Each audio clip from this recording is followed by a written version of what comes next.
Entah kualat kepada Gus Dur atau turut andil dalam penjatuhan Ahok ketika menjabat Gubernur DKI, Amin Rais kini menuai ulahnya sendiri. Bukan dibalas oleh keluarga Gus Dur, apalagi dilawan Ahok, melainkan berbagai cobaan di usianya yang kian renta datang bertubi-tubi. Sudah kredibilitasnya sebagai tokoh hancur, anaknya mencoreng nama baiknya, tidak bisa memperoleh dukungan dari partai yang didirikannya, membangun komunitas juga tidak meraih simpati publik. Dipikirnya rakyat Indonesia mudah sekali ditipu, seperti zaman Orde Baru dahulu. Kini rakyat sudah cerdas, tidak lagi mau mengkonsumsi agitasi, propaganda, apalagi fitnah-fitnah dengan mengumpamakan perjuangan agama. Entah apa yang ada di kepala seorang profesor serta mantan ketua umum salah satu ormas terbesar di Indonesia, yaitu Muhammadiyah. Di akhir hayatnya malah sangat menyedihkan. Mengapa tidak mencontoh keteladanan A.R. Fahrudin atau Buya Shafi'i Ma'arif? Rasa-rasanya julukan Bapak Reformasi kini tinggal cerita belaka, tak lagi identik dengan Amin Rais. Jangankan simpatisan PAN, di akar rumput, banyak kader Muhammadiyah merasa malu dengan sepak terjang pria kelahiran 1944 itu. Serangannya kepada Presiden Joko Widodo tak pernah usai. Dan luar biasanya, dengan kelonggaran serta penghormatan yang tinggi, Presiden malah mengundang Amin Rais ke Istana Negara. Adakah sejarah Presiden Indonesia pernah melakukan hal itu? Masalah terakhir yang paling memukul Amin, yakni kisah perceraian anak ketiganya, Mumtaz Rais dengan Putri Zulya, yang merupakan Ketua Umum PAN dan kini menjabat Menteri Perdagangan. Bukan hanya itu, terbuka informasi bahwa Mumtaz sering mengkonsumsi minuman keras, melakukan KDRT, mengkonsumsi obat kuat, serta tudingan mengalami gangguan jiwa. Bahkan, sopir Putri dalam persidangan mengaku sering dipaksa mengkonsumsi minuman keras juga. Bukan hanya itu catatan negatif Mumtaz. Sebelumnya pernah cekcok dengan pimpinan KPK, gegara diingatkan oleh Wakil Ketua KPK, Nawawi Pamulango. Nawawi membantu awak kabin mengingatkan Mumtaz yang sedang menelpon, bahkan sudah berada di dalam pesawat di Bandara Makassar dalam keadaan mengisi bahan bakar. Suara Mumtaz menurut Nawawi mengganggu penumpang lainnya. Pun ketika Mumtaz berniat menyumbang 100 juta ke pondok pesantren Gus Miftah jika memilih dirinya. Karuan saja Gus Miftah mengklarifikasi bahwa pondok pesantren Ora Oji miliknya tidak dijual untuk kepentingan apapun. Berbagai problem berat itu nampaknya yang membuat istri Mumtaz, Putri Zulya, langsung berganti nama menjadi Putri Zulkifli Hasan pasca perceraiannya dan disahkan oleh Pengadilan Negeri pada Juni 2022. Nampaknya pria beranak 5 tersebut makin getol menyerang berbagai penjuru demi menutupi bongkahan-bongkahan kotoran yang mulai terbuka satu persatu. Kita tahu bahwa alumni Chicago University itu merupakan pendiri Partai Amanat Nasional. Pada medio Juni tahun lalu mengaku dikeluarkan dari partai berlambang matahari terbit. Namun Viva Yoga Mulyadi membantah sebab PAN identik dengan Amin Rais, sehingga tak ada satupun pengurus DPP PAN yang setuju mengeluarkan. Partai politik yang dominan warna biru tersebut didirikan ayah 5 anak itu bersama Hatta Rajasa, Faisal Basri, Gunawan Muhammad, Rizal Ramli, Albert Hasibuan, Abdillah Toha, Tuti Herati, Zumrotin, hingga Emil Salim. Meski demikian, hanya Rizal Ramli yang masih terlihat dekat.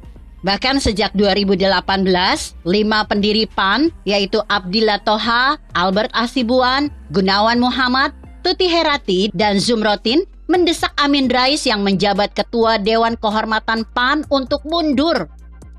2 dari 5 alasan permintaan mundur sangat menohok, yaitu menggunakan agama sebagai alat politik untuk kekuasaan dan sebagai ilmuwan ilmu politik telah gagal mencerdaskan bangsa dengan ikut mengeruhkan suasana dalam negeri dalam menyebarkan berita yang jauh dari kebenaran tentang kebangkitan PKI di Indonesia.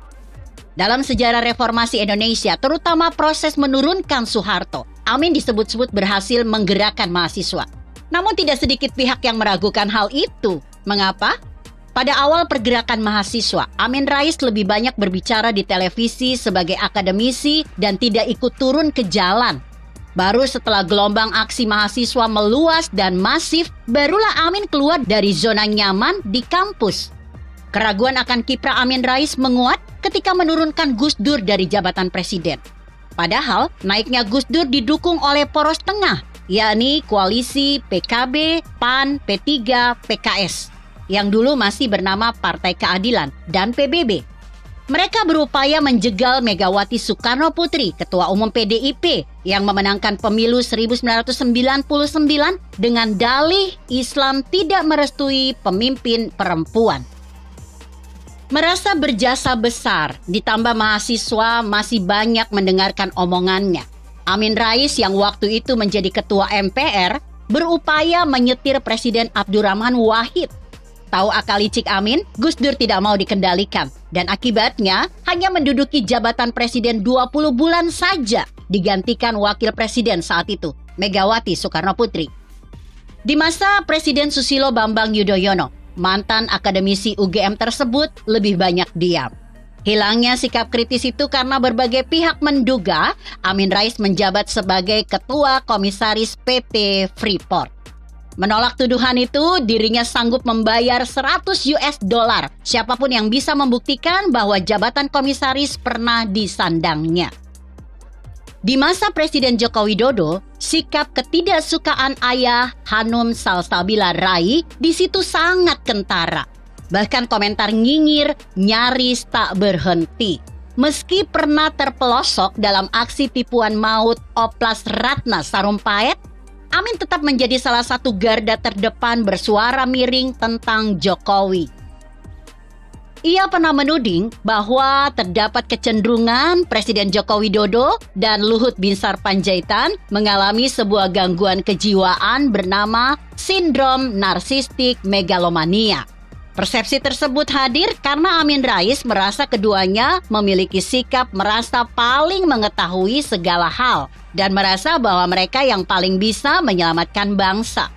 Bukan itu saja, Presiden Jokowi pernah diminta mundur gegara kasus penembakan 6 laskar oleh kepolisian.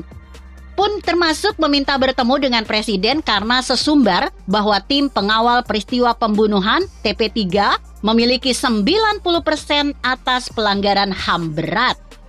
Namun hingga kini, hakim memvonis tak bersalah para polisi. Bukti tersebut tak pernah jelas atau dibuka kepada publik. Kini Amin Rais tengah sibuk mengurusi partai barunya, yaitu Partai Umat. Apalagi tengah dibuka pendaftaran partai politik peserta pemilu 2024. Meski demikian, bukan berarti Partai Umat tak dirundung problem. Bahkan tidak lama setelah didirikan, Agung Mosin yang menjabat Wakil Ketua Umum mengundurkan diri. Disusul oleh Wakil Ketua Majelis Suro, Neno Warisman, juga melakukan hal yang sama. Kemudian Wakil Ketua DPD Depok, Syahrial Chan, beserta 26 pengurus membuntuti langkah Agung dan Neno. Pada Desember akhir tahun lalu, 17 orang pengurus DPW Partai Umat Jawa Barat, DPD Kabupaten Bandung, Kabupaten Bandung Barat, dan Cimahi juga ramai-ramai mundur. Jadi, apa yang masih ingin kau cari, Amin Rais? Sudahlah, beristirahatlah. Biarlah negara diurusi oleh kami-kami ini yang masih memiliki nurani dalam membangun negeri. Urus saja anak cucumu agar kelak mereka tetap menghormatimu. Begitu kira-kira. Artikel ini ditulis Lantip Wicaksono yang disadur dari redaksi Indonesia.com dengan judul Senjakala Amin Rais. Bagaimana menurut Anda? Jika Anda berpendapat lain, tuliskan komentar Anda di bawah ini. Saya Emma, Karisma 90.